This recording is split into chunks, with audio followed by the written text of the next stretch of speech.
गाय हम्मा हम्मा करके घास खा रहा था। हम्बा हम्बा रम्बा रम्बा कम्बा कम। गाय की आवाज से पैंथर नींद से उठ जाता है। अरे कौन भौंक रहा है ये बदतमीज? लेकिन ये साला कर क्या रहा है यहाँ पे? वह उसे दूर जाने बोलता है, भाग जा यहाँ से। नहीं।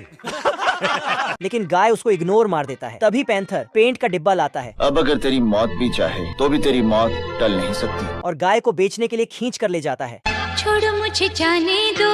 वह पैंथर को रोकने की कोशिश करता है और पोस्टर में टूक जाता है। मेरे साथ अन्याय हुआ है। गाय कलुया के ऊपर गिरता है और उसका पापड़ बना देता है। पैंथर गाय के बदले उससे पैसे मांगता है। बहुत पैसा है मेरे पास। कलुआ उसे 2 पेड़ के बीच पकड़ा देता है। ये क्या है? पर पैंथर नहीं मानता, लेकिन 3 बीच में दिल पक्की हो जाती है।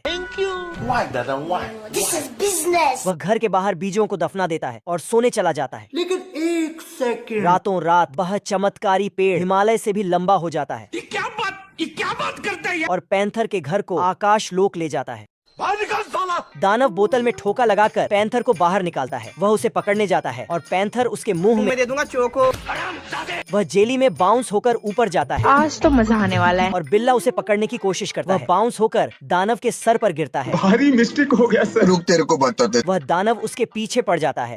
छोड़ो मुझे जाने दो मेरे संवरिया। अब अगर तेरी मौत भी चाहे तो भी तेरी मौत टल नहीं सकती। पैंथर बादलों में जाकर चमत्कारी पेड़ से नीचे जाने लगता है और दानव भी उसके पीछे पीछे जाता है। वह उसे पकड़ने जाते ही पैंथर का हाथ फिसल जाता है और वह नीचे गिरने लगता है।